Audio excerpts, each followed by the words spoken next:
Bueno, ahora vamos a dar un aplauso a Verónica Cano y Santi García.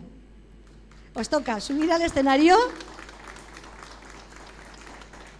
Esto también es un dúo, no es un dúo musical, es un dúo de autor, de escritor, es un dúo de Elche Misterios y Leyendas, que Elche Misterios y Leyendas nació un poquito aquí. Nació un poquito aquí porque ellos se conocieron en unas quedadas de amigos de misterio aquí. Y la verdad que se conocieron, tienen un currículum los dos muy amplio y los estamos viendo también crecer durante este tiempo con las rutas de Elche, con las rutas de Cartagena, escriben artículos. Bueno, no puedo decir más porque si no me enrollo demasiado. Así que os dejo ahora con Misterios, Leyendas de Elche o Elche Misterios, Leyendas y Tradiciones. Vale, os dejo el micrófono ahí. Bueno, lo primero, pues agradecer a Rosario, a la Asociación de Ufología de Manises, al Ayuntamiento de Manises, la oportunidad de hacer estas jornadas. Creo que hablo en nombre de los dos y de mucha gente, daros la enhorabuena por la organización. Hacían falta este tipo de eventos, este tipo de días para compartirlo pues entre amigos, entre amantes del misterio y sobre todo pues el volver otra vez a esa normalidad que nunca debió parar, pero que bueno, tuvimos que hacer un parón obligado. No sé por qué estoy hablando yo el primero, porque siempre me lanza la pelota al tejado.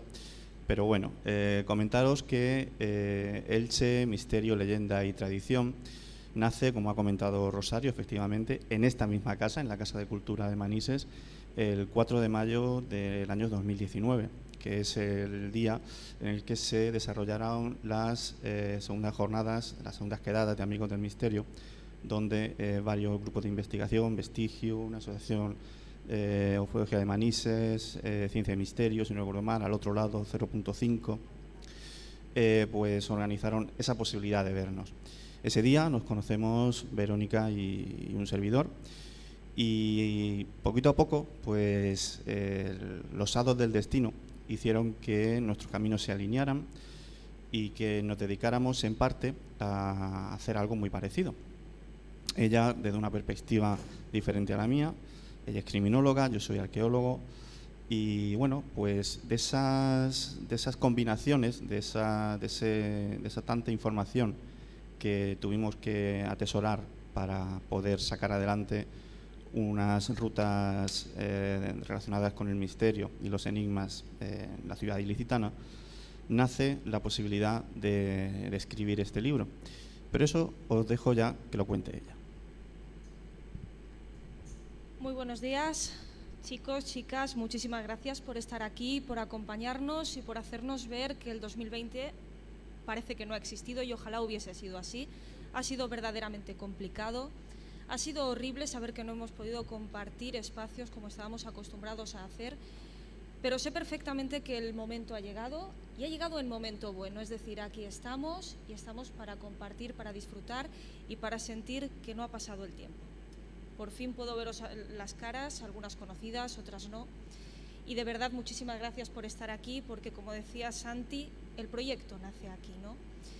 Fue un proyecto que fue gestándose poco a poco, porque en realidad empezamos a trabajar en algo muy parecido, como son las rutas del misterio o paseos misteriosos por el centro ciudad. Son unos paseos que en realidad son complementarios. Los míos tienen un enfoque, los suyos tienen otro y en realidad uno no suprime al otro de ninguna manera.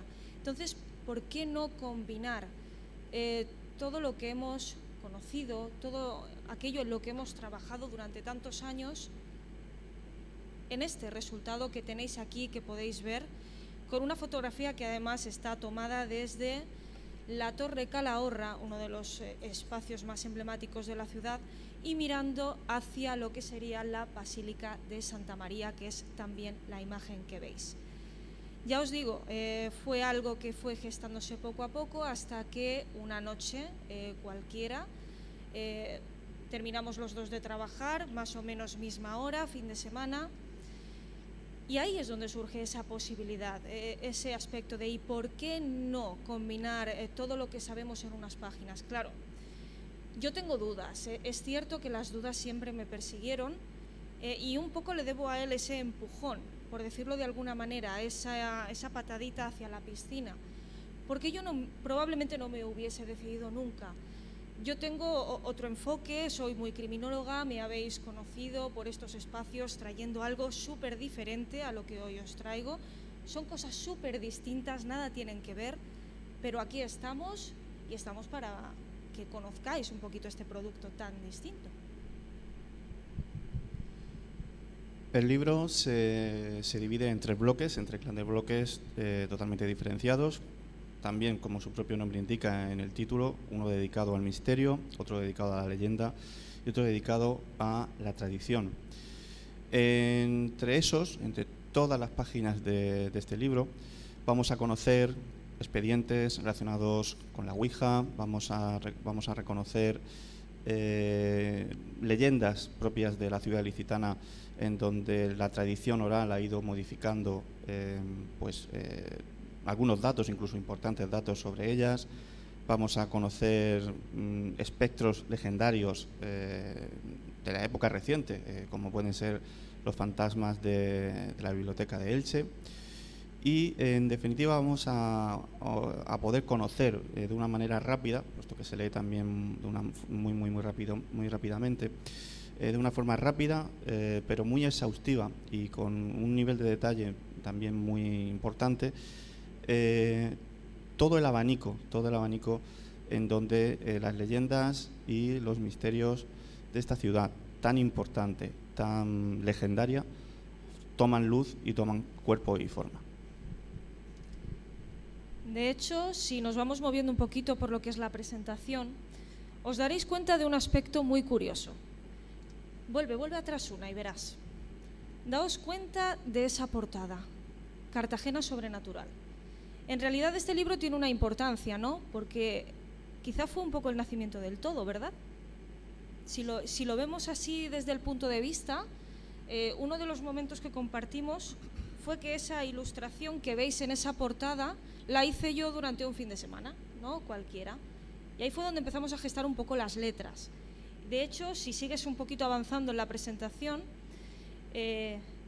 verás el día en el que sujetamos el libro los dos por primera vez, la anterior. Pleno confinamiento, ¿vale? Por eso las fotografías están separadas y están en un collage, simple, ¿no? Pero los dos sujetamos el mismo libro y el mismo día, 23 de abril de 2021. San Jordi, Día del Libro, qué mejor día, ¿no?, para poder dar vida a ese Elche, misterio, leyenda y tradición que hoy os traemos y que curiosamente ya va por la segunda edición. Si seguimos un poquito avanzando, nos pondremos en esos 3 bloques a los que Santi hacía referencia hace un momento, ¿no? De hecho, os vamos a hablar un poquito así, dar pinceladas de esos casos específicos, ¿no? Porque el misterio tiene sus casos, la leyenda tiene sus casos y la tradición tiene los suyos, que parecen así como conceptos alternativos y que nada tienen que ver el uno con el otro, pero es mentira. Todos imbrincan perfectamente en el mismo lomo del libro y además uno no se puede entender sin el otro. De hecho, uno de los primeros casos, un poquito más, es justo este, y quiero que Santi empiece a contaros un poquito de él.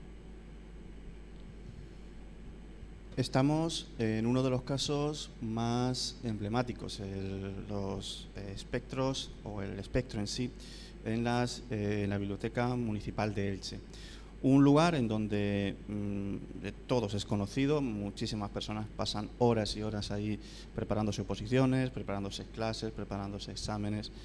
Y quien más, quien menos, ahora creo que os podrá comentar algo Verónica, ha tenido alguna experiencia relacionada con un suceso que aconteció a finales de los años 80. Básicamente los hechos, o el relato de los hechos, para no alargarnos mucho, consiste en que hay una exposición de pinturas, se contrata vigilancia de seguridad y a lo largo de todas las jornadas, maratonianas jornadas, en donde estos vigilantes pues tenían que desarrollar su trabajo, Uno de ellos, una noche, encuentra un apilamiento de libros desde el suelo hasta el techo. Es cierto que eso es sobrenatural, al principio no parece, pero también es cierto que si el compañero de esta persona, estoy hablando del caso de Juan Pedro y de Leonardo, si Juan Pedro se encuentra ese apilamiento de libros y Leonardo no ha sido, alguien está dentro del edificio. Por lo tanto, empiezan a investigar, empiezan a buscar a ese intruso. Es cierto que a lo largo de los días siempre estaban hablando de que escuchaban como cantos gregorianos, que escuchaban golpes, y alguna que otra usuario de la biblioteca, incluso trabajadores de la biblioteca, comenzaban a hablar de movimientos extraños de objetos, etcétera, etcétera. La cuestión es que en esa búsqueda de ese intruso, Juan Pedro encuentra una especie de sombra a lo lejos, en la zona de lo que hoy es el claustro de la biblioteca. Hago un inciso: la biblioteca se encuentra sobre un antiguo monasterio, un antiguo convento de San Francisco, el convento de San José. Hoy en día está la biblioteca, la capilla de San Pascual Bailón y la iglesia de San José. Bueno, pues en donde estaba el convento, el claustro, encuentra o ve a lo lejos una sombra. Conforme se va acercando a esa sombra, se va dando cuenta de que esa sombra va tomando forma de monje, aunque nunca le llega a ver las manos ni los pies. En un primer momento piensa que es cosa de su imaginación, puesto que la ve por un instante pero deja de verla, y al cabo de las horas, cuando vuelve a hacer la ronda, se la encuentra igualmente. En este caso sí se alinea detrás de ella y efectivamente llega a comprobar que está delante de un monje. Un monje que además se introduce por una de los laterales de ese claustro, en donde actualmente solamente hay un almacén, un simple almacén multiusos. Eso a este hombre le rompe los esquemas, se cerciora de que ese almacén está cerrado con llave, él abre el almacén con su llave y no entiende nada. Esas experiencias o esas visiones continúan a lo largo de la noche hasta el punto de que a la mañana siguiente se lo encuentran en el coche patrulla con el arma cargada, con el arma lista para usar, apuntando hacia la propia puerta de la biblioteca. Hasta aquí los hechos.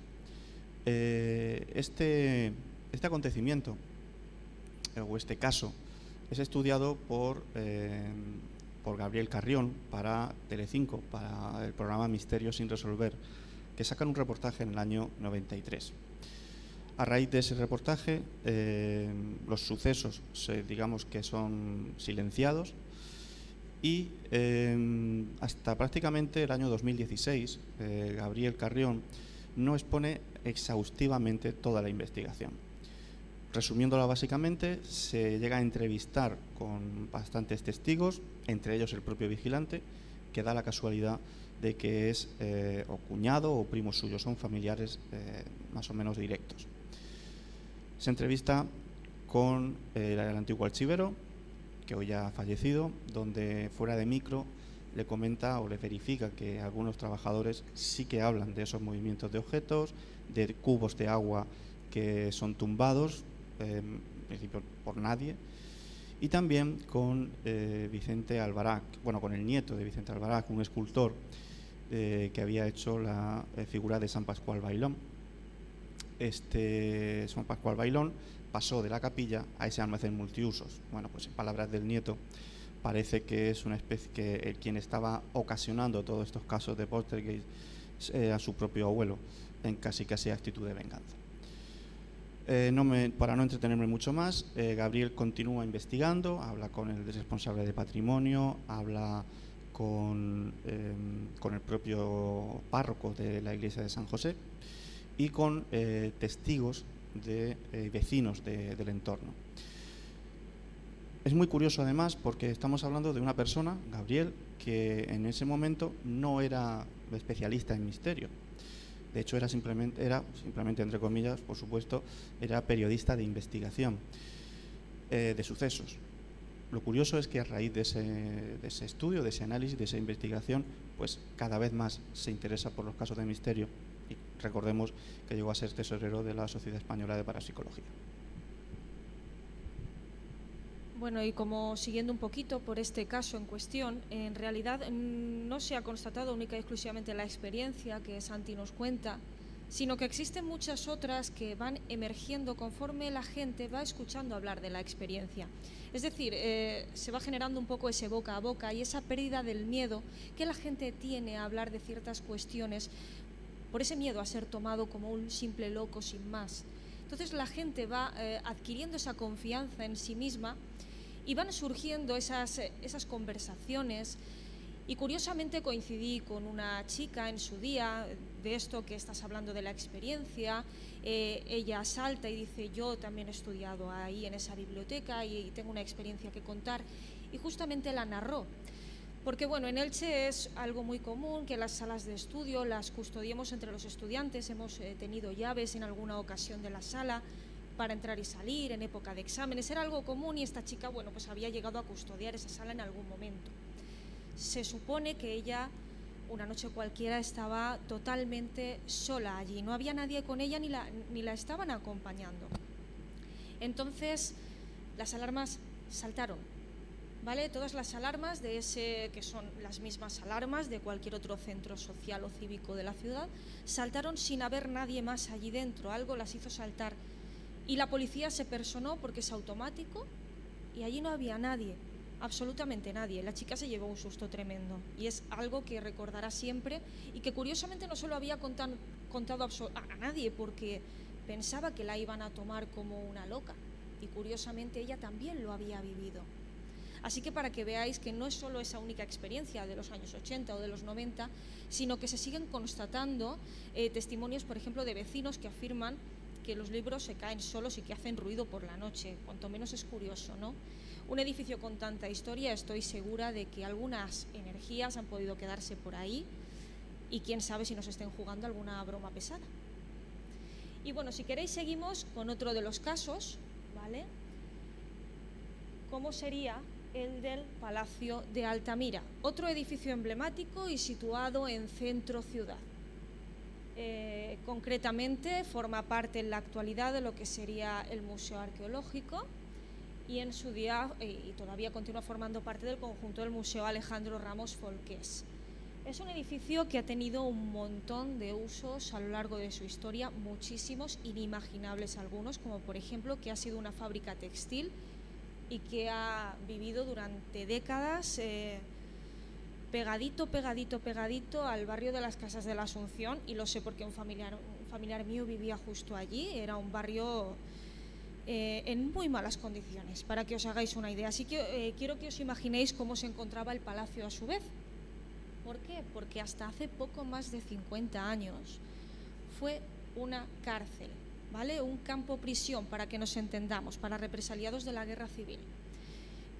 Prácticamente eso sucedió anteayer y os puedo asegurar, por haber tenido familiares dentro que cumplieron pena por motivo político e ideológico, que las condiciones allí no eran precisamente las más cómodas. Quiero que penséis en el hacinamiento, quiero que penséis en la tristeza por no estar con la familia, quiero que penséis en la suciedad y quiero que penséis en la enfermedad y la muerte. Dos conceptos que van súper ligados y que alguna vida se cobraron en aquel momento. Ya no solo a las personas que pudieron ser fusiladas contra la tapia del cementerio, porque eso no es ningún secreto, sino todas aquellas que pudieron morir fruto de la enfermedad. Actualmente el palacio, como os digo, forma parte de un conjunto de museo, pero sí es cierto que en la Torre del Homenaje hay una zona totalmente inaccesible, ¿no? Porque simplemente no se ha reconstruido como debía. Y justamente es la zona donde en su día se situó el campo prisión. En esa zona, actualmente, en la planta baja, se ubica una imagen de la Dama de Elche, ¿no? El busto íbero por excelencia. Esa imagen es una reproducción, pero ahí sí que se encontró la original en el tiempo en el que vino a pasar una temporadita a Elche para que la disfrutáramos. Actualmente, ya os digo, es una reproducción y a la zona superior no se puede acceder. Pero sí que os puedo contar de testimonios de personas que indican que allí se escuchan pasos, ruidos, algún grito, algún arrastrón incluso de cadenas, porque es cierto que a principios del siglo XX habían argollas para la sujeción de los delincuentes que habían cometido un delito más gravoso, ¿vale? Quiero que penséis a lo bestia, ¿no? Y fijaos que las cadenas ya estaban suprimidas de hacía tiempo, ¿no? Ya no se podían utilizar y sin embargo ahí existían.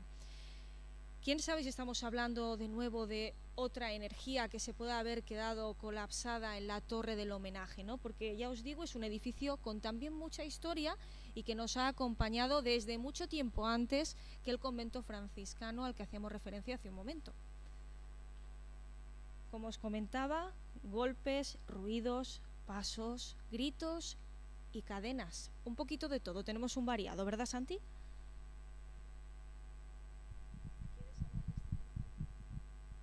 ¿Cuál? ¿Prefieres que siga yo? Si cambiamos al bloque de la leyenda, parece que estamos dando ahí un súper gran salto, pero no es verdad, ¿vale? Porque en realidad la leyenda también tiene su parte de misterio, ¿no? Y todos los municipios tenemos patrona y todos los municipios tenemos una patrona que ha aparecido en unas curiosas circunstancias, ¿no? Elche no podía ser menos. De hecho, la leyenda de la Avenida de la Virgen, bueno, es ampliamente conocida y da lugar a una fiesta todos los años, salvo COVID, en finales de diciembre, ¿vale? 28 o 29 de diciembre en la playa. Fijaos el frío que puede hacer. Pues en realidad no existe una única versión de los hechos, ¿no? Que es la famosa versión en la que aparece el arca, en la que el arca es peleada por varios municipios, hasta que finalmente decide quedarse en Elche por divinidad. Hay una versión paralela muy curiosa que además contamos en el libro porque es una versión recuperada expresamente solo para la ocasión, porque parece ser que había un marinero fantasma por ahí implicado, ¿no? Un personaje que aparece y desaparece en la playa del Tamarit y es el que entrega ese arca al guardacostas y no de otra manera como se ha conocido ampliamente, porque la versión oficial indica que el guardacostas la encuentra, ¿no? Como que viene hasta sí, que aparece desde el horizonte como fruto de un naufragio, como un tesoro abandonado. Sin embargo, aparece la figura de un marinero fantasma, un marinero que hace entrega del arca a nuestro guardacostas y le indica que tiene que llevarla hasta el primer punto en el que encuentre luz. Y si no encuentra luz, tiene que seguir, porque el arca tiene que estar en un sitio en el que haya luz. Y se supone que encontró luz en la ermita de San Sebastián, que no era tal cosa en aquel momento, era un hospital de la caridad, custodiado por monjitas. Y ahí fue donde se quedó el arca. Pero ni rastro de una aparición divina, ni nada, simplemente un marinero fantasma que aparece y desaparece. Cuanto menos es curioso, porque muy poca gente conoce esa versión. De hecho, la leyenda data de 1370. Fijaos, no ha llovido ni nada desde entonces. Aparece el arca con la Virgen de la Asunción y con los documentos del Misteri, patrimonio de la humanidad. Conocéis la representación, ¿verdad?, del Misteri d'Elx, que es la representación de la Asunción de la Virgen a los cielos tras su fallecimiento. El Concilio de Trento prácticamente nos intentó arrebatar esa posibilidad, porque es teatro medieval en el interior de un edificio sagrado. Cuanto menos puede resultar curioso que la prohibición no se haya llevado a cabo, pero afortunadamente seguimos contando con nuestro Misteri.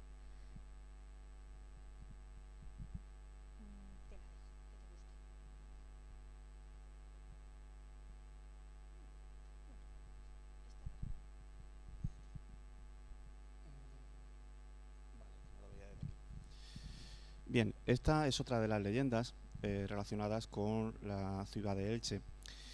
Es una historia de piratas. Además está relacionada con uno de los enclaves estratégicos de la ciudad, con la Torre de Calahorra. Es una de las entradas, la entrada más al este de la ciudad, y además que conectaba con la vía hacia Alicante. Pues bien, se dice que una de esas incursiones berberiscas, posiblemente berberiscas, también la leyenda puede variar del siglo XIV al siglo XV. En una de esas incursiones, pues, de piratas, uno de los piratas, uno de los más sanguinarios, uno de los más ruines, Veintragel, como queramos llamarlo, encuentra o se ve encandilado por el rostro de una mujer. Decide seguirla al interior de la villa y es capturado por las guardias cristianas. Es hecho preso como cautivo en la Torre de Calahorra y se decía que la única persona que podía o que tenía contacto con este cautivo mientras durase su proceso de inquisición era una mujer, en donde a través de un pequeño rayo de luna podía simplemente escuchar su voz.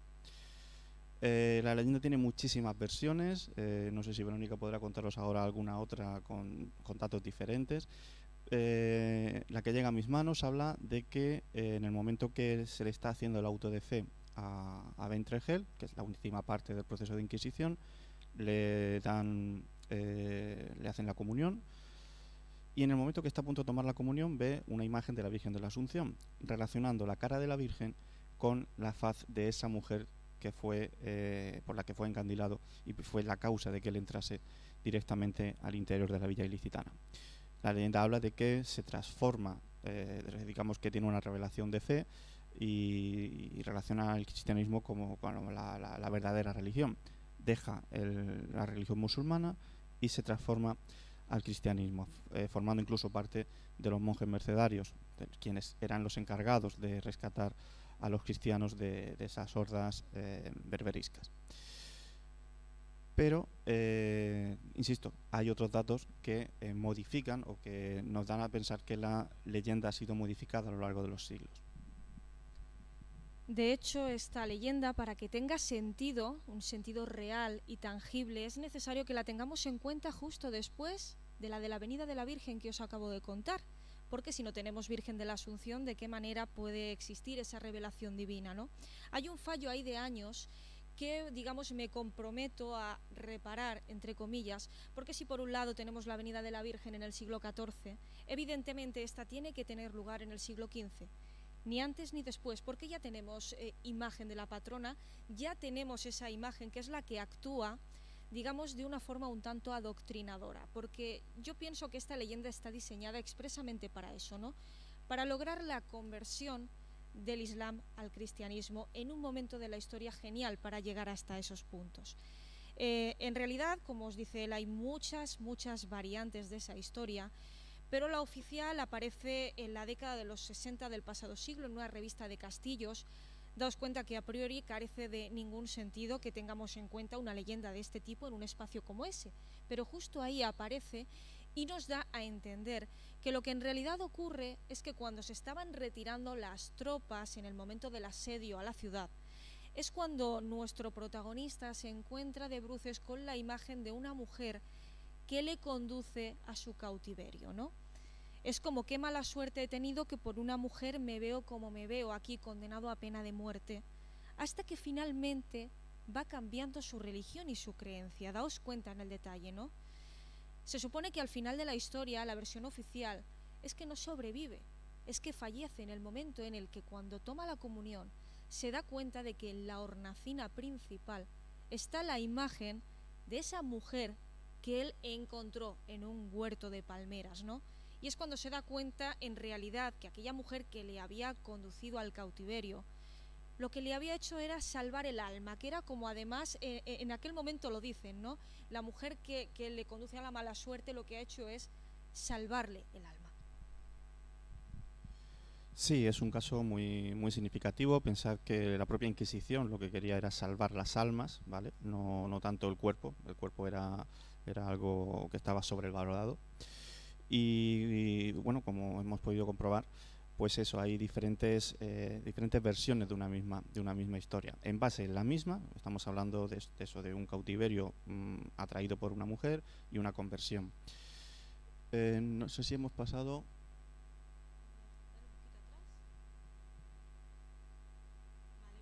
En esta fotografía, mirad, curiosamente podéis ver la ventana de la Torre Calahorra ubicada en las mazmorras, ¿vale? En ese subsótano que actualmente es una bodega y es visitable, se supone que se le aparece la Virgen por la ventana. Y bueno, pues para terminar, simplemente pues comentaros Sí, el expediente de Ana García, que básicamente es uno de los primeros casos, o al menos que he tenido la oportunidad de estudiar, sobre una bruja desde prácticamente casi el momento de su nacimiento hasta el momento de su muerte. Tenemos el caso documentado gracias a la cátedra de Pere Ibarra. El Santo Oficio tiene todo el expediente de Ana García. Es un caso de brujería en donde se le achacan varios conjuros. En el libro están explicados los 4. Y también en el momento de su muerte también hay un letargo en donde no sabemos exactamente, o no tenemos al menos la certeza de si de verdad acaba siendo ajusticiada o si la exilian y simplemente le imponen una pena como llevar un San Benito o llevar una mordaza para evitar que hable el resto de su vida. Pensad que es una bruja, pensad que lanza conjuros, que lanza embrujos. Si no habla, pues esa posibilidad de generar algún conjuro desaparece. De ahí esta opción de obligarla a no decir ninguna palabra. Y por mi parte, por nuestra parte, pues poco más. No sé si quieres decir algo más. Bueno, así en general deciros que el libro finaliza también con una parte bastante histórica, que es la de tradición, como por ejemplo las epidemias. Es necesario, estrictamente necesario, que en una época como la que estamos viviendo recordemos las epidemias más memorables de la historia de Elche, entre ellas la de la fiebre amarilla, que dio lugar a la construcción del cementerio. Luego también hay una parte de catástrofes, evidentemente, tampoco la podemos obviar, terremotos y demás, y por supuesto el hundimiento de la Plaza Mayor del Arrabal de la Morería, un hundimiento que se cobró la vida de 4 jóvenes. Hay quien dice que todavía se les escucha por ahí en horario nocturno jugar a la pelota. No lo sé, no he tenido el placer de encontrármelos de momento, pero sí que os puedo decir que en ese espacio parece que pasan cosas, y así nos lo ha hecho saber también un testigo, que espero que en el futuro pueda dar lugar también a un expediente más concreto y más completo. Y por supuesto el libro finaliza con unos personajes célebres importantísimos para la ciudad, como son Pere Ibarra, gran historiador, masón en su juventud y católico practicante. Decoró la sala masónica de la Torre Calahorra y os invito a que la visitéis. Ramón Lagier, también conocido como el Capitán Espírita, fue la persona que trajo a los hombres de Prim desde las Canarias hasta la península para iniciar la revolución de la Primera República, personaje célebre importantísimo que al final de su vida se dedicó al espiritismo. Y por último Jaume el Barbut, Jaume el Robin Hood de esa etapa. Pues eso, por nuestra parte nada más. De nuevo agradeceros vuestra asistencia y a la organización encabezada por Rosario la oportunidad. Muchísimas gracias.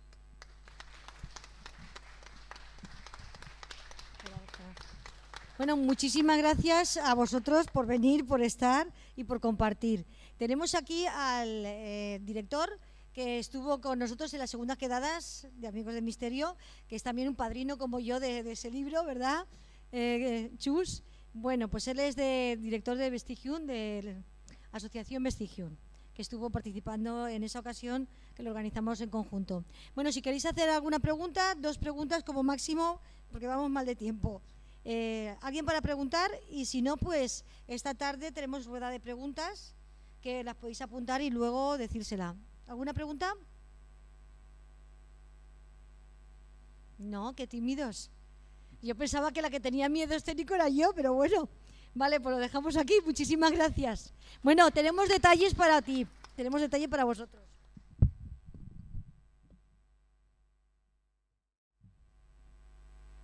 Tenemos a Lete, que es el Óscar de la Asociación de Ufología de Manises. Este para ti, Santi, que ya es el segundo o el tercero, ¿eh? Sí. Vale, y tú yo no sé lo que llevas. O sea, yo de enero.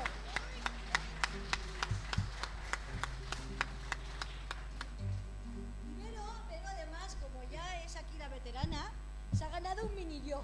Un mini yo que yo hago unas muñecas. Y bueno, esperemos que tú también te la ganes y te hagas mini yo. ¿Me vas a hacer una muñeca? Un muñeco, ¿sabes? Pero bueno, sí, un mini yo.